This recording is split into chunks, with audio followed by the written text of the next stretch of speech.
Hi viewers, నేను మీ doctor Ramakrishna, spiritual homeopathy clinics, Hyderabad.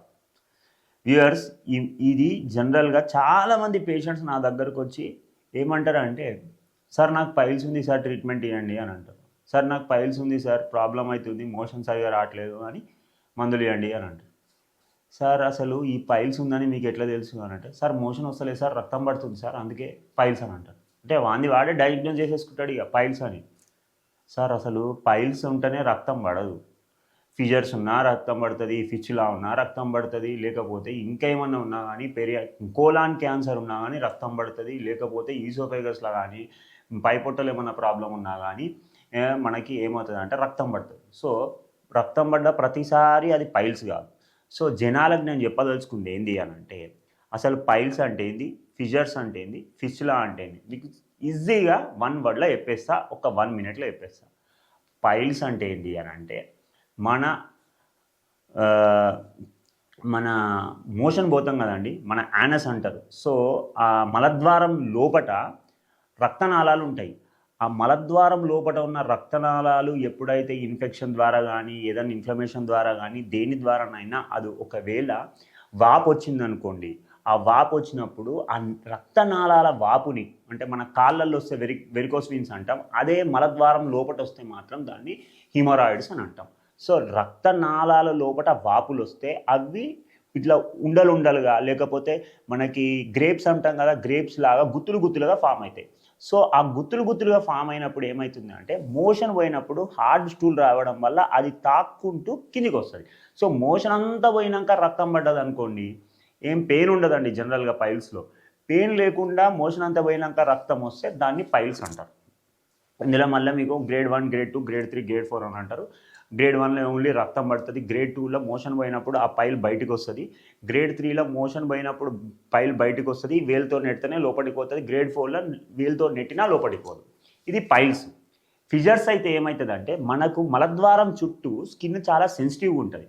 So ఎప్పుడైతే మొక్కి మోషన్ పోతామో, ప్రెజర్ పెట్టి మోషన్ పోతామో, అప్పుడు ఏమవుతుందంటే ఆ స్కిన్ సెన్సిటివ్ ఉండడం వల్ల అది ఒక చిన్న టేర్, మనం ఇలా కత్తి పట్టి ఏదైనా కూరగాయలు కట్ చేసేటప్పుడు మన స్కిన్ కట్ అయినట్టు అక్కడ ప్రెజర్ పడడం వల్ల స్కిన్ ఏమవుతుంది, చిన్న క్రాక్ వస్తుంది. ఇప్పుడు మనకు చలికాలంలో పెదాలు ఎట్లా క్రాక్ వస్తాయండి, అట్లా అక్కడ ఏమవుతుంది, అక్కడ క్రాక్ వస్తుంది. ఆ క్రాక్ రావడం వల్ల ఏమవుతుంది, మోషన్ పోయినప్పుడు ముక్కి పోవాలంటే ప్రెజర్ పెట్టి పోవాల్సి వస్తుంది. కాబట్టి ఆ మోషన్ దాన్ని తాక్కుంటూ పోతుంది, కాబట్టి మంట వస్తుంది. సో మంట ఎక్కువ ఉండి రక్తం పడుతూ మోషన్కి ఆనుకొని రక్తం పోతుంది అని అనుకోండి, అంటే పేస్ట్ లాగా మోషన్ ఉందనుకోండి, దానికి ఇప్పుడు రెడ్ కలర్ పేస్ట్ ఉంది, దానికి కొంచెం వైట్ కలర్, అంటే ఇప్పుడు ఎల్లో కలర్ మోషన్ పోతాం కాబట్టి దానికి కొంచెం రెడ్గా ఇట్లా పేస్ట్ లాగా అతుక్కొని వస్తుంది. దాన్ని ఏమంటారు అని అంటే ఫిజర్స్ అని అంటారు. ఫిజర్స్ అంటే కట్ అనేది ఉంటుంది, పైల్స్లో కట్టు ఉండదు. పైల్స్లో లోపల గుత్తులాగా ఫామ్ అయిపోతుంది. అది ఏమవుతుంది, మన రక్తనాళాలు వాపులు వస్తాయి పైల్స్లో. ఇక్కడ ఏమవుతుంది, ఫిజర్స్లా క్రాక్ వస్తుంది. ఫిస్చులా అంటే ఏంటి అని అంటే, లోపట రక్తనాళాల వల్ల ఇన్ఫెక్షన్ వస్తుంది. ఆ ఇన్ఫెక్షన్ వచ్చి అక్కడ యాబ్సెస్, అంటే చిన్నగా ఇన్ఫెక్షన్ డెవలప్ అయ్యి యాబ్సెస్ అయ్యి, అక్కడ ఇన్ఫెక్షన్ వల్ల ఏమవుతుంది, పస్ అంటే చీము కానీ, లేకపోతే ఏదన్నా కానీ ఫ్లూయిడ్ బయటకు వస్తూ ఉంటుంది. సో ఆ మలద్వారం ఎప్పుడైతే మూసుకొని పోయి ఎక్కువ మజిల్ వీక్ ఉండడం వల్ల, లేకపోతే మజిల్ ఎక్కువ రిలాక్స్ కాకపోవడం వల్ల ఏమవుతుంది అని అంటే, అప్పుడు ఏమవుతుంది అంటే అది ఇంకొక దారి తయారు చేసుకుంటుంది. ఆ పస్ అనేది, ఆ చీమ్ అనేది పోవడానికి ఇంకో దారి తయారు చేసుకుంటుంది. సో మన మలద్వారం చుట్టూ, అంటే యానస్ పక్కన ఏదైనా చిన్న హోల్స్ ఫామ్ అయిపోయి దాని నుంచి చిన్నగా చీము రావడము, లేకపోతే దాని నుంచి చిన్నగా ఏమంటారు మోషనే రావడము. ఇట్లా అంటే మనం ఇప్పుడు హైవే మీద పోతున్నామండి, ఏదైనా చెట్టు పడిపోయింది, అప్పుడు బైపాస్ రోడ్ తీసుకొని మళ్ళీ వేపోతాం కదా, అట్లా బైపాస్ అవ్వడం అన్నమాట. సో మన మలద్వారం కాకుండా దాని పక్కకి ఏదైనా బైపాస్ అయిపోయి చిన్న హోల్ లాగా ఏర్పడితే మళ్ళీ దాని నుంచి ఏమైనా చీము రావడము, దాని నుంచి మోషన్ రావడము, దాన్ని ఏమనంటారు ఫిస్టులా. అంటే సింపుల్, మీకు పైల్స్లో ఏముంటుంది, గుత్తుల్లాగా రక్తనాళాలు వాపులు వస్తాయి, ఫిజర్స్లో క్రాక్ వస్తుంది, ఫిస్టులాలో బైపాస్ అయిపోయి ఇంకో కొత్త కెనాలు, కొత్త టన్నెల్ లాగా, లేకపోతే కొత్త బైపాస్ రోడ్ లాగా ఫామ్ అయిపోయి అందులోకి వెళ్ళి చీము వస్తాయి. ఈ 3 డిఫరెన్సెస్. సో పైల్స్ వేరే, ఫిస్టులా వేరే, ఫిజర్స్ వేరే.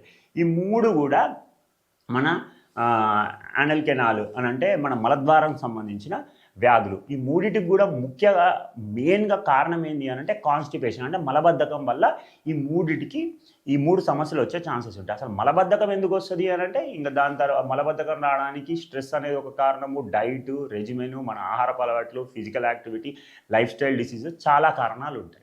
సో, మీకు ఎలాంటి సమస్యలున్నా గానీ, గట్ హెల్త్‌కి లివర్ ప్రాబ్లమ్ ఉన్నా, మీకు గాల్ బ్లాడర్‌లో స్టోన్స్ ఉన్నా, ప్యాంక్రియాటైటిస్ ఉన్నా, లేపోతే ఐబీఎస్ ఉన్నా, జీఆర్‌డీ ఉన్నా, అసిడిటీ ఉన్నా, పైల్స్ ఉన్నా, ఫిషర్స్ ఉన్నా, ఫిస్చులా ఉన్నా, హోమియోపతిలో ఎక్స్ట్రార్డినరీ మెడిసిన్స్ ఉన్నాయండి. ఎక్స్ట్రార్డినరీ ఎక్సలెంట్ మెడిసిన్స్ తొందరగా తగ్గిపోతాయి. సైడ్ ఎఫెక్ట్స్ ఉండవు. సర్జరీ అవసరం లేదు.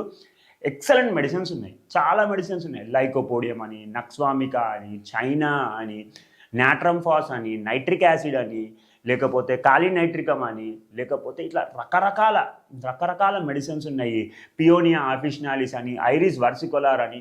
సో, ఇవన్నీ మెడిసిన్స్ ఉన్నాయి. ఎట్లా వాడాలంటే మనిషిని చూస్తాము. లావు ఉన్న అతనికి ఒక మెడిసిన్, సన్నగా ఉన్న అతనికి ఒక మెడిసిన్, స్వీట్ తినేటోనికి ఒక మెడిసిన్, కారం తినే అతనికి ఒక మెడిసిన్, తర్వాత కోపం ఉన్న మనిషికి ఒక మెడిసిన్, కోపం లేని మృదువు సైలెంట్‌గా, స్మైల్డ్‌గా, సంతోషంగా అంటే సాఫ్ట్‌గా ఉన్న మనిషికి ఒక మెడిసిన్. ఇట్లా రకరకాల మెడిసిన్స్ ఇవ్వడం జరుగుతుంది. డిసీజ్ ఏదైనా సరే మనిషి యొక్క వ్యక్తిత్వాన్ని బట్టి మెడిసిన్ ఇవ్వండి. సో, మీకు ఏ ప్రాబ్లమ్ ఉన్నా గానీ హోమియోపతి డాక్టర్‌ని కన్సల్ట్ అవ్వండి.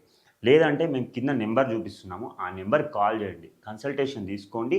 ఆన్‌లైన్ అయినా సరే, ఆఫ్‌లైన్ అయినా సరే, ఇండియాలో ఉన్నా, వేరే దేశంలో ఉన్నా ఎక్కడికైనా మేము మెడిసిన్ పంపించడం జరుగుతుంది.